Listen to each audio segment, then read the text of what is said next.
آج کے اس تجزیے میں ہم اردو ادب کی ایک ایسی زبردست اور دل کو چھو لینے والی تخلیق پر بات کرنے والے ہیں جو برِ صغیر کی مشترکہ ثقافت یعنی ہماری گنگا جمنی تہذیب کی بالکل سچی تصویر پیش کرتی ہے۔ یہ صرف ایک نظم نہیں ہے بلکہ یہ جذبات، انسانی فرض اور زندگی کے گہرے فلسفے کا ایک ایسا کمال کا سنگم ہے جو آج بھی پڑھنے والے کو حیران کر دیتا ہے۔ تو چلیے بغیر کسی تاخیر کے سیدھے اس شاہکار کی گہرائیوں میں اترتے ہیں۔ باغباں پھولوں پہ کرتے ہیں ریاض گراں، اکثر انہیں شبنم کی رات اور دھوپ کا دن درکار ہوتا ہے۔ ذرا اس استعارے پر غور کیجیے، کتنی خوبصورت اور گہری بات ہے نا؟ یہ اشعار دراصل اس پوری نظم کی بنیاد ہیں۔ یہاں ممتا کے بے پناہ دکھ اور ایک انسان کے اپنے فرض کے درمیان جو توازن قائم کیا گیا ہے، وہ ہمیں یہ سوچنے پر مجبور کر دیتا ہے کہ کردار کو نکھارنے کے لیے صرف سکون کی شبنم ہی کافی نہیں ہوتی، بلکہ مشکلات کی کڑی دھوپ کا برداشت کرنا بھی اتنا ہی ضروری ہے۔ اس سے پہلے کہ ہم اس شاہکار نظم کو مزید سمجھیں، ذرا اس فنکار کی بات کر لیتے ہیں جس نے اپنے الفاظ سے اس کینوس پر اتنے شاندار رنگ بھرے ہیں۔ ہم بات کر رہے ہیں پنڈت برج نارائن چکبست کی۔ اگر ہم ان کے اس سفر پر نظر ڈالیں تو یہ بڑی دلچسپ کہانی ہے۔ 1882 میں فیض آباد میں پیدا ہونے والے اس کشمیری پنڈت کا خاندان ان کے بچپن میں ہی لکھنؤ منتقل ہو گیا تھا، اور کمال کی بات یہ ہے کہ وہ لکھنؤ کی تہذیب میں کچھ اس طرح رچ بس گئے کہ وہیں کے ہو کر رہ گئے۔ انہوں نے اعلیٰ تعلیم حاصل کی، وکالت کے پیشے سے جڑے، اور اسی لکھنوی ماحول نے ان کی سوچ کو وہ منفرد آواز دی جو آج تک ادبی حلقوں میں گونجتی ہے۔ 1926 میں ان کا انتقال ہو گیا، لیکن ان کا کام امر ہو گیا۔ دیکھیے، ان کی شاعری کوئی روایتی قسم کی شاعری نہیں تھی۔ انہوں نے باقاعدہ روایتی غزل سے ہٹ کر موضوعاتی نظموں کا انتخاب کیا۔ ان کی شاعری میں آپ کو حب الوطنی، مناظر فطرت اور اس وقت کی آزادی کی جدوجہد کی واضح جھلک ملے گی۔ وہ صحیح معنوں میں ہندوستان کی مشترکہ ثقافت کے علم بردار تھے۔ نثر میں انہوں نے مضامین چکبست جیسی کمال کی کتاب لکھی، اور ان کا شعری مجموعہ صبح وطن آج بھی ایک کلاسک مانا جاتا ہے۔ ان کی شاہکار نظموں میں آصف دولہ کا امام باڑہ، پھول مالا اور یقیناً رامائن کا ایک سین شامل ہیں۔ انہوں نے ثابت کیا کہ شاعری صرف رومانوی داستانوں تک محدود نہیں، بلکہ اس سے قومی بیداری کا کام بھی لیا جا سکتا ہے۔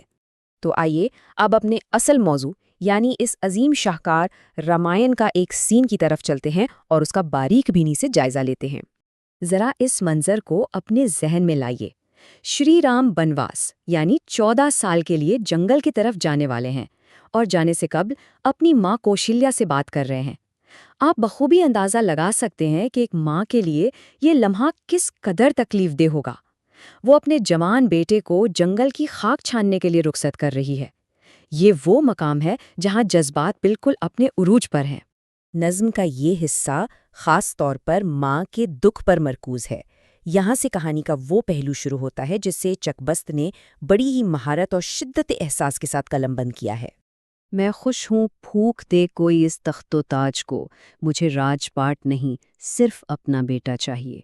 ان اشعار کو سنتے ہی انسان کے رونگٹے کھڑے ہو جاتے ہیں۔ سوچئے، ایک ماں کا دکھ کتنا بھاری ہوتا ہے کہ وہ پوری سلطنت، شاہی دولت اور اقتدار کو بالکل بے معنی قرار دے دیتی ہے۔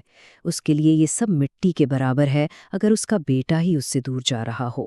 چکبست کا اصل کمال یہاں یہ ہے کہ انہوں نے دنیاوی طاقت اور ممتا کے فطری جذبے کے درمیان ایک زبردست تضاد دکھایا ہے۔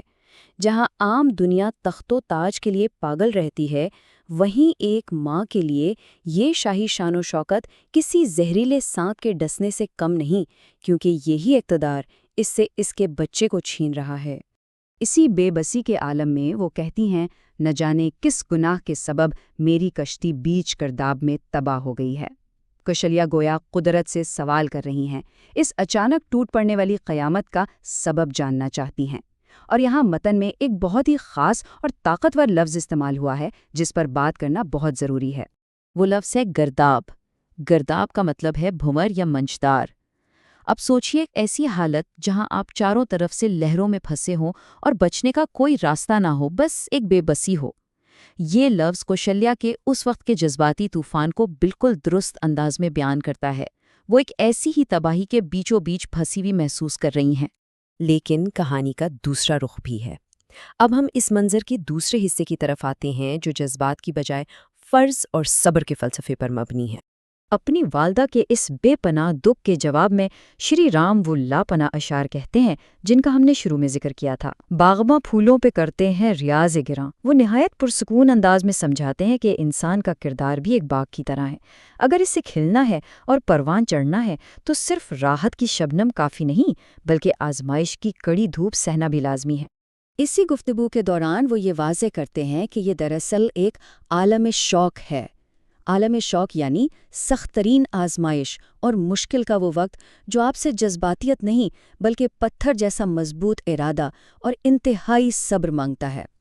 وہ اپنی والدہ کو تسلی دیتے ہیں کہ اس وقت ٹوٹنے کی بجائے اپنے فرض پر ڈٹے رہنے کی ضرورت ہے۔ یہاں انداز بہت مدھم اور گہرا ہو جاتا ہے۔ وہ جنگل اور صحرا کی مثال دیتے ہوئے کہتے ہیں، دیکھو جنگل میں کھلنے والے پھولوں کو وہ بغیر کسی باغبان کے تیز ہواؤں کا مقابلہ کرتے ہیں۔ کتنی سچی بات ہے، صحرا میں پھولوں کو پانی دینے والا کوئی نہیں ہوتا، لیکن پھر بھی وہ خدا کے کرم پر زندہ رہتے ہیں اور کھلتے ہیں۔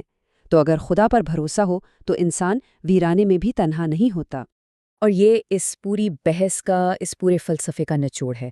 شری رام کے نزدیک اگر خالق کی رضا اور اس کا کرم آپ کے ساتھ ہے تو جنگل اور صحرا کی وہ سخت اور خشک آغوش بھی بالکل ایک ماں کی نرم آغوش کی طرح آپ کی حفاظت اور پرورش کر سکتی ہے۔ انہوں نے بنواس کے خوفناک تصور کو یکسر بدل کر ایک روحانی پناہ گاہ میں تبدیل کر دیا۔ اب اگر ہم ان دونوں زاویوں کو آمنے سامنے رکھ کے دیکھیں تو چکبست کی مہارت کا اصل اندازہ ہوتا ہے۔ ایک طرف ماں کا خالص اور سچا جذبہ ہے جو جدائی کے درد سے تڑپ کر اس سزا کے انصاف پر سوال اٹھا رہا ہے، اور دوسری طرف شری رام کی سوچ ہے جو فرض، گہرے صبر اور خدا کی مرضی پر مکمل یقین سے بھری ہوئی ہے۔ یہ صرف دو کرداروں کی بات نہیں، یہ دراصل دنیاوی لگاؤ اور روحانی فرض کے درمیان ایک عظیم مکالمہ ہے۔ جیسے جیسے ہم اپنے اس تجزیے کے اختتام پر پہنچ رہے ہیں، یہ شاہکار ہمارے لیے ایک بہت بڑا سوال چھوڑ جاتا ہے۔